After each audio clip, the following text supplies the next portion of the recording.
Olá, muito boa noite. Sejam bem-vindos ao Grande Debate. Comigo, Juliana Lopes, hoje com deputados federais, deputada Talíria Petroni, do PSOL, e deputado Rodrigo Valadares, do PL.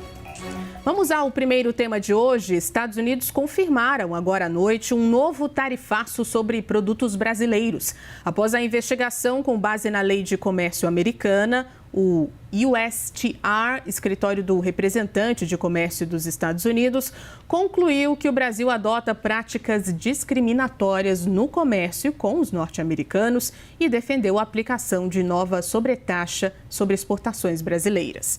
O governo do presidente Lula não havia enviado representantes para discursar nas audiências em Washington, onde discutiu a aplicação da sobretaxa de 25% sobre os produtos brasileiros. Nesses últimos meses de tentativas de negociação, o governo acertou ou errou na estratégia contra o tarifaço? Vamos começar esse debate a partir de agora. Muito bem-vindos, deputada Talíria Petroni, deputado Rodrigo Valadares. Deputada, queria começar com a senhora. Vamos começar com esse debate. O governo brasileiro acertou ou errou na estratégia de não ceder às demandas dos Estados Unidos antes do tarifaço? Boa noite, Juliana. Boa noite, deputado, todos que nos assistem. Eu acho que a primeira coisa é a gente compreender o que está por trás disso tudo. Os Estados Unidos querem usar o Brasil e a América Latina para tentar superar uma situação que está evidenciada pelo fato da China ultrapassar economicamente os Estados Unidos, que tem mudado a geopolítica mundial. E o Brasil é uma potência econômica, ecológica, é só olhar, por exemplo, para as terras raras. Então, existe um interesse econômico muito brutal dos Estados Unidos no Brasil, frente ao papel que o Brasil ocupa na América Latina e no mundo. E o presidente Lula tem sido um estadista nesse cenário. Procurou os Estados Unidos, procurou Trump, para tentar manter a relação entre os dois países concentrando no tema econômico, nos interesses econômicos mútuos. Mas, infelizmente, a gente tem um grupo político no Brasil, expresso pela família Bolsonaro, que lidera a extrema-direita brasileira, que tem tentado atrapalhar o tempo todo essa relação. É impressionante que a gente tenha um senador candidato à presidência da República que não tem outro nome, marionete de um presidente da República de outro país. Veja, Eduardo Bolsonaro primeiro fugiu do seu mandato, e depois, agora, está foragido da justiça, acusado de coação, de tentar interferir na justiça brasileira no caso de condenação do seu pai, e, ao mesmo tempo, fazendo reuniões diversas com autoridades estadunidenses para impor uma tarifa que vai atrapalhar empresários brasileiros, atrapalhar trabalhadores brasileiros. Ele, no momento em que se determinou a tarifa de 25%, em relação aos produtos brasileiros, disse que agradecia Trump, disse que Deus devia abençoar Trump e os Estados Unidos. Ele chegou a cogitar o uso de caças estadunidenses para a garantia da liberdade no nosso país. Veja, como vocês sabem, eu sou uma deputada de esquerda, mas esse não é um tema de esquerda ou de direita. Proteger a economia brasileira, proteger a soberania nacional, deveria ser algo que todos os brasileiros e representantes da política brasileira deveriam fazer. Infelizmente, não é o que a gente tem visto. Então, primeiro, há um interesse econômico grande dos Estados Unidos em relação ao Brasil e ao conjunto da América Latina. Segundo, há dois projetos de país que estão expressos quando a gente trata desse tema. Um que quer submeter o Brasil aos Estados Unidos, ao autoritarismo dos Estados Unidos, a submeter economicamente o Brasil à liderança estadunidense, e outro que quer avançar num projeto de soberania nacional, num projeto que cuide do povo brasileiro, dos empresários brasileiros, dos trabalhadores brasileiros. Infelizmente, os mesmos que estão incentivando tarifas estadunidenses que vão atrapalhar a economia brasileira são os que estão envolvidos em grandes escândalos de corrupção ligados a Banco Master, agora o presidente do PL envolvido em escândalos relativos a emendas parlamentares. Então, me parece que é também, para terminar, uma tentativa de, olhando para um cenário eleitoral em que Flávio Bolsonaro derrete, é uma tentativa de se salvar a partir, inclusive, quando Flávio tenta dizer que está tentando resolver essa situação, pedindo para adiar a tarifa, no fundo, o que ele quer tentar se salvar num cenário eleitoral em que ele está cada vez mais ladeira abaixo, perdendo para o presidente Lula, que será reeleito. Deputado Rodrigo Valadares, a mesma pergunta. O governo brasileiro acerta ou erra na estratégia contra o tarifaço, um novo tarifaço? Deputada Talíria, agradeço sua presença aqui para esse debate. Juliana, agradeço a CNN a oportunidade, que o nosso Deus, Senhor dos Exércitos, possa ir à frente e nos dar um debate produtivo e resolutivo, um debate que seja enriquecedor para o povo brasileiro. Antes de entrar no tema, Juliana, eu acho que a próxima vez que eu vier debater com esquerdista, eu vou trazer um cronômetro para saber quanto tempo demora para sair a palavra Bolsonaro. Eu acho que aí foi menos de 1 minuto e a deputada repetidas vezes fala em Bolsonaro. Eu acho que existe uma certa fixação da esquerda pelo ex-presidente Bolsonaro, pela sua família, é algo que eu não consigo compreender.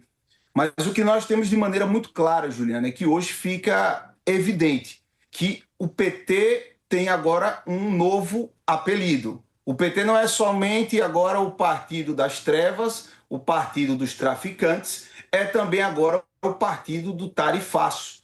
Vejam que na própria chamada é informado que Lula sequer mandou um representante para os Estados Unidos para que o tarifaço fosse discutido. Vejam a importância que o ex-condenado que está no poder por uma manobra judicial deu ao tema das tarifas. Sequer mandou um representante.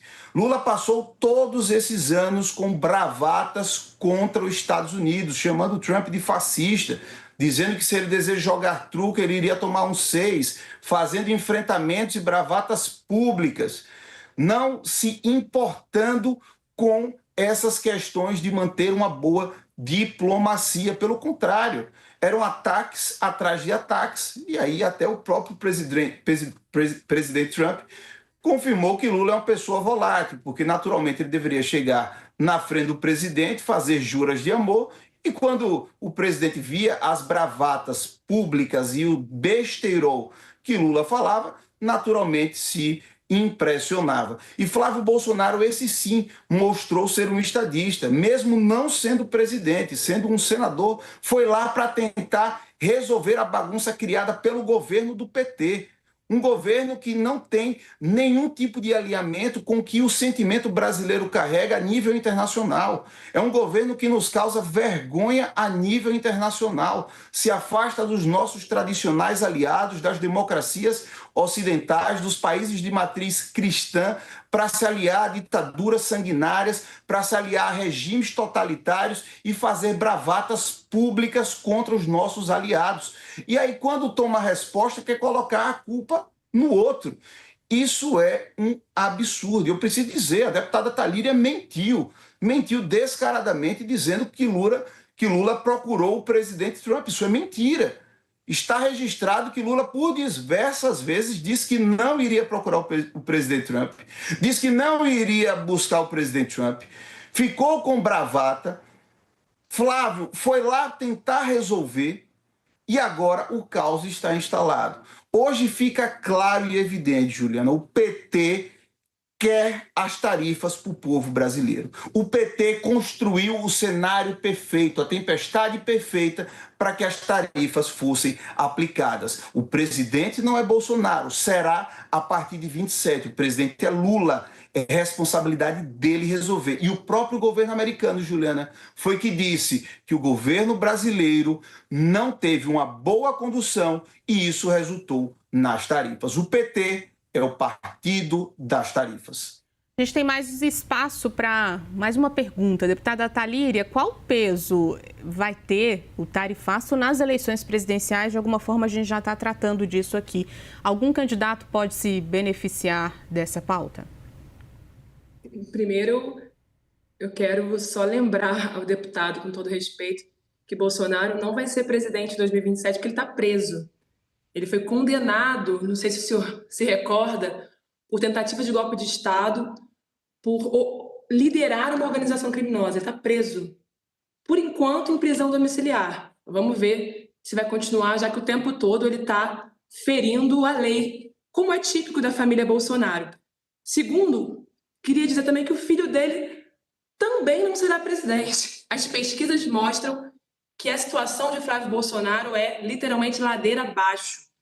As últimas pesquisas mostraram que o presidente Lula lidera com 45 pontos contra 37 pontos percentuais de Flávio Bolsonaro. Não tem cenário possível para a família Bolsonaro retomar o poder.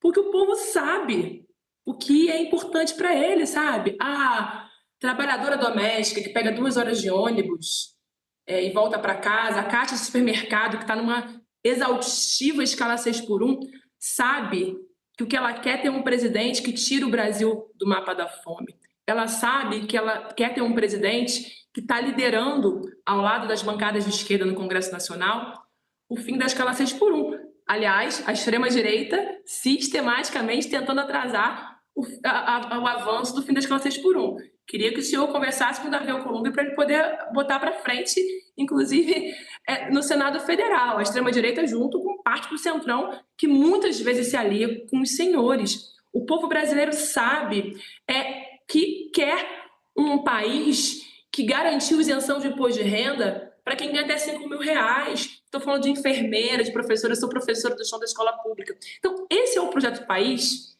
que, junto com tudo isso, a democracia é negociável, a soberania é negociável. E olha o que Flávio Bolsonaro está fazendo. Depois que ele percebeu que a sistemática tentativa de atacar a democracia, atacar a soberania brasileira, estava tendo impacto eleitoral, porque eu não sei onde o senhor vive, deputado. Ou é no mundo da fantasia, ou o senhor e os senhores da extrema-direita têm apego a fake news. Eduardo Bolsonaro reuniu com autoridades estadunidenses para pedir a tarifa, o aumento de tarifa para o Brasil. E mais, disse que, olha, muitas vezes a diplomacia não é o melhor caminho. Talvez os Estados Unidos devam enviar caças para garantir a liberdade no Brasil. O que é isso? Defendeu não só tarifas, que vai atacar empresários, atacar trabalhadores, como também uma intervenção militar dos Estados Unidos no Brasil. Mas veja, claro, vocês deixaram o Brasil com 33 milhões de famintos, com metade da população convivendo com algum grau de insegurança alimentar, com profundo empobrecimento, enquanto Lula tirou o Brasil do mapa da fome, sabe? Vocês estão com o líder de vocês, Bolsonaro, preso, porque tinha, inclusive, um plano para matar o presidente da República. O que é isso? Isso é inadmissível, para matar a ministra do Supremo. Então, o que está colocado não é quem é de esquerda, quem é de direita, e eu sou uma deputada de esquerda. Eu acho que a esquerda defende os trabalhadores brasileiros, mas qual projeto de país nós queremos? Um que defende uma democracia negociável, a soberania, os trabalhadores, ou aquele que quer ser capaz para os Estados Unidos, expresso no projeto liderado por Flávio Bolsonaro e pelo Bolsonaro preso. Deputado Valadares, qual é o peso do tarifaço nas eleições presidenciais? Olha, o peso vai ficar claro pelo culpado do tarifaço, que é o atual presidente. E eu ouvi aqui, tentando entender, ficou um pouco confuso. Aqui, para mim, o que a deputada Talíria estava defendendo fez uma verdadeira salada de frutas, como é costumeiro de membros da esquerda, sobretudo do PSOL. Mas não é de se estranhar o partido que defende aborto, o partido que defende a legalização das drogas, o partido que defende bandido, o partido que queria... inclusive, a senhora fez uma lei para que assalto não fosse mais crimes. É um filho teu. Então, você fala, é o pai de família que tem o seu celular roubado, que você não quer mais que o assaltante seja punido. São essas coisas que vocês defendem e querem falar em mapa da fome, em tirar as pessoas... Vocês deveriam sair dessas belíssimas praias que o Rio de Janeiro tem. Você deveria tirar o seu presidente lá do conforto dos palácios de Brasília e vir conhecer o Brasil real. O Brasil de Canidé de São Francisco, o Brasil de Carira, dos municípios, dos povoados de Simão Dias, dos locais onde tem terra de chão batido, que são nesses locais que eu ando. Foram desses locais que eu vi. O meu eleitor está nesses locais. O meu eleitor é o motorista de Uber que é sobrecarregado com impostos quando vai fazer sua cesta básica. É o entregador do iFood. É o dono de uma pequena barbearia que é esmagado pela burocracia estatal do seu governo. O meu eleitor está nos povoados, em terra de chão batida. E esse eleitor ainda está com fome. Vocês estão há anos e décadas no poder e o PT escravizando o nosso povo nordestino e vocês mantendo o nosso povo nordestino na escravidão, porque é isso que vocês desejam. Ver o nosso povo miserável, pobre, para ser cabide eleitoral para vocês. Diferente, Talíria, do seu eleitor, que é o fumador de maconha, filhinho de papai, que estuda na UERJ, o meu eleitor, esse é o trabalhador brasileiro nordestino. E esse eu conheço. Esse a senhora não conhece. O seu presidente já não conhece mais. E vocês deveriam vir conhecer o Brasil real. Vir conhecer o nosso Nordeste. Ir lá no Rio Grande do Norte, onde bilhões foram gastos numa transposição e ela está seca. E ela está sem água, porque a água não chegou para o povo. Mas os cofres da Odebrecht foram lotados de dinheiro de corrupção da transposição do nosso Rio São Francisco, para financiar campanhas do PT, para financiar campanhas dessa quadrilha. Então, se você deseja tanto tirar o nosso povo, sobretudo o meu povo nordestino, da fome, que sofre muito e que é escravizado por essa elite, manda a turma do seu presidente parar de roubar, parar de dar déficit em estatal, parar de roubar os mais vulneráveis, os velhinhos do INSS. Quer que eu te leve, Talíria, numa casa de taipa aqui em Sergipe, onde nós tivemos um velhinho desfalcado do INSS, onde o irmão de Lula está até o talo nesse escândalo? Eu lhe mostro o Brasil real, que é diferente da fantasia abortista maconheira que o pessoal defende. Eu sei o que é o nordestino trabalhador, que acorda antes do sol nascer e vai dormir 2, 3, 4 horas da madrugada. Eu sei o que o cara tem que acordar cedo para tirar a lei da vaca, para dar o seu sustento à família. Ok. Onde ele é absorvido por um monopólio de laticínios, pela alta regulamentação estatal que vocês defendem. E tem que vender um litro de leite a preço de banana para sustentar a sua família. Ok, deputado. Então é isso que vocês defendem, os grandes oligopólios. Venham conhecer o Brasil real e eu tenho certeza que você vai mudar a sua concepção de mundo. Para a gente encerrar esse assunto, passar para um próximo bloco com mais debate, 30 segundos para cada. Deputada Talíria Petroni. Olha, o senhor que deve estar fumando maconha, porque o Brasil real, desculpa, é o Brasil que tem Bolsonaro preso, condenado por tentativa de golpe de Estado. É o Brasil em que teve Flávio Bolsonaro com lavagem de dinheiro. Lembra da Cacau Show? Flávio Bolsonaro, que homenageou um miliciano que domina mais da metade da região metropolitana do Rio de Janeiro. Eduardo da Nóbrega, chefe do escritório de crime. Mata, tortura, extorque. Esse é o Brasil real. Mas nós superamos esse Brasil real e estamos reconstruindo o nosso país com o presidente Lula e ao lado do povo brasileiro. Deputado Rodrigo.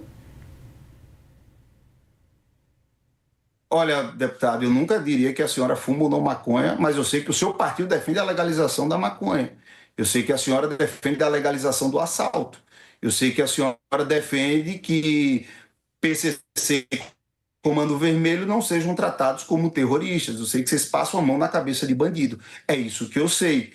Então, eu acho que é importante deixar muito claro as distinções do que cada um defende, para que o povo possa entender quais são os projetos de Brasil apresentados pela esquerda e pela direita. A gente vai fazer um rápido intervalo, mas voltamos daqui a pouquinho com mais debate por aqui. No próximo bloco, te conto que o ministro Alexandre de Moraes, do STF, deu um prazo de 5 dias para que a Procuradoria-Geral da República se manifeste sobre a divulgação nas redes sociais de uma carta escrita pelo ex-presidente Jair Bolsonaro.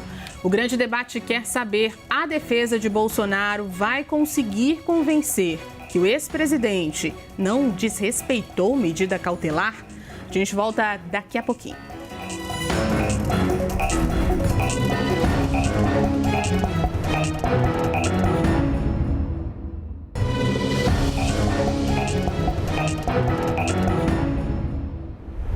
Estamos de volta, mais um tema para debate. Te conto que o ministro Alexandre de Moraes, do STF, deu um prazo de 5 dias para que a Procuradoria-Geral da República se manifeste sobre a divulgação nas redes sociais de uma carta escrita pelo ex-presidente Jair Bolsonaro.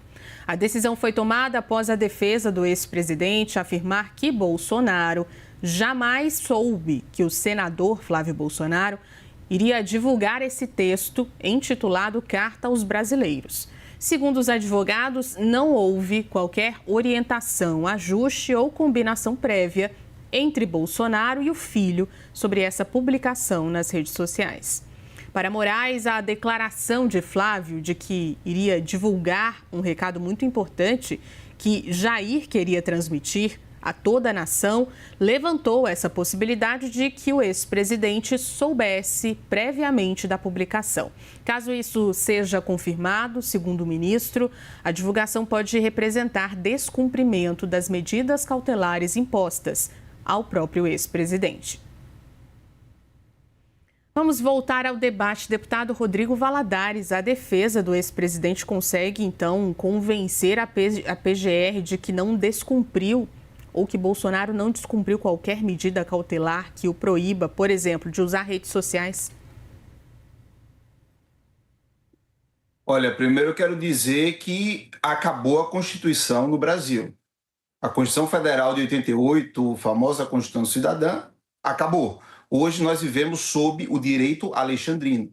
E eu, como advogado que estudei pelos livros de Alexandre de Moraes, digo ao ministro que ele deve estudar os seus próprios livros e ver os absurdos que a cada dia são cometidos por esse, que não pode ser mais chamado de ministro, mas somente de ditador da toga, pois é isso que ele é.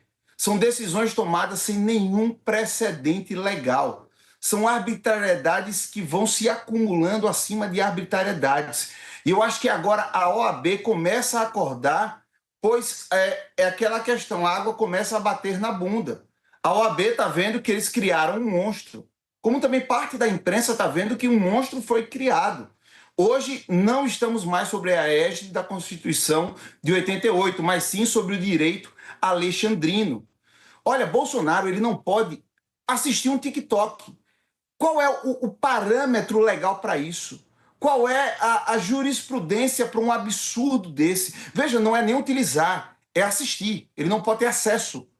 Enquanto os presos do PCC, Comando Vermelho, estrupadores, traficantes, assaltantes, essa turma aí que o pessoal da Talíria defende, eles têm televisão na cela, eles têm regalias, eles têm visita íntima, eles continuam comandando as suas facções, como está provado no caso Marcola e Deolane. Marcola está há décadas preso e era o chefe da Deolane que foi lá no palácio abraçar o papai Lula, segundo ela. Então, eu quero entender que direito a gente está vivendo, qual o estado de direito que a gente está vivendo. De forma segura não é mais a Constituição Federal, é o direito alexandrino. Abusos acima de abusos. Finalmente a OAB acordou, espero que tome providências duras e que esse ditador seja removido do cargo. E é por isso que nós precisamos fazer o impeachment do Alexandre de Moraes, colocá-lo onde ele deve estar, no banco dos réus, para pagar pelos seus crimes e crimes contra a nação brasileira. Deputada Talíria, a defesa do ex-presidente consegue convencer de que ele não descumpriu medidas cautelares? Acho que, primeiro, quem tentou atacar a Constituição foi quem tentou dar um golpe de Estado num país que já viveu pelo menos uma ditadura. E, felizmente, nós tivemos um dos julgamentos mais importantes da história democrática brasileira, que levou à prisão de vários militares sentados no banco dos réus, condenados e presos, e também a prisão de Jair Bolsonaro, infelizmente ex-presidente do Brasil, preso, lembremos, por tentativa de golpe de Estado. A Constituição não prevê golpe, quem é democrático não entende que golpe é uma via possível, sabe? Por liderar uma organização criminosa que queria matar o presidente da República e aplicar um golpe de Estado no país. Ele está preso por isso. Desculpa, deputado, o senhor deve conhecer a lei. Ele está preso, ele não pode usar TikTok. Ele está preso, condenado e preso. E ele pode não ser o político com a maior inteligência possível. A gente sabe que ele não tem a maior inteligência possível. Mas ele também é um homem experiente, que sabe que preso ele não deveria se comunicar com o Brasil, não deveria usar redes sociais. E quando ele faz uma carta aos brasileiros, entrega para o seu filho, apresentar essa carta ao Brasil, pelo amor de Deus, a gente sabe bem o que ele quer com isso, mesmo preso, interferir nos rumos da eleição brasileira. Diante de corrupção, de desunião entre a extrema-direita brasileira, ele quer tentar salvar o filho dele, que, desculpa, a água está batendo na bunda do Flávio Bolsonaro, que está perdendo cada vez mais apoio popular. E quando você olha a carta aos brasileiros, que fala que a gente tem que Flávio Bolsonaro vai livrar o Brasil da corrupção, da violência, do empobrecimento. Bolsonaro deixou o Brasil com 33 milhões de famintos. Rodrigo Bacelar, do PL, preso por aliança com o Comando Vermelho, lavagem de dinheiro do Comando Vermelho. Flávio Bolsonaro homenageou um miliciano. Vai falar de violência, corrupção. Quero saber como é que ele conseguiu 6 milhões para comprar uma casa com dinheiro vivo. É senador. Quer falar de corrupção? Vamos falar dos 161 milhões das emendas, sei lá para onde foram, coordenados pelo presidente do PL. Então, eu sei que a gente está indo no rumo certo e que as pesquisas mostram que nós vamos renovar a gestão do presidente Lula para seguir reconstruindo o Brasil destruído na última gestão ao lado do povo brasileiro. Desculpa interrompê-los, deputada e deputado. A gente chegou ao fim dessa edição do Grande Debate. Queria agradecer a participação do deputado Rodrigo Valadares e da deputada Talíria Petroni. Essa edição termina por aqui. Eu lembro sempre, as opiniões que foram emitidas não refletem necessariamente a posição da CNN. Obrigada pela companhia. Amanhã a gente está de volta.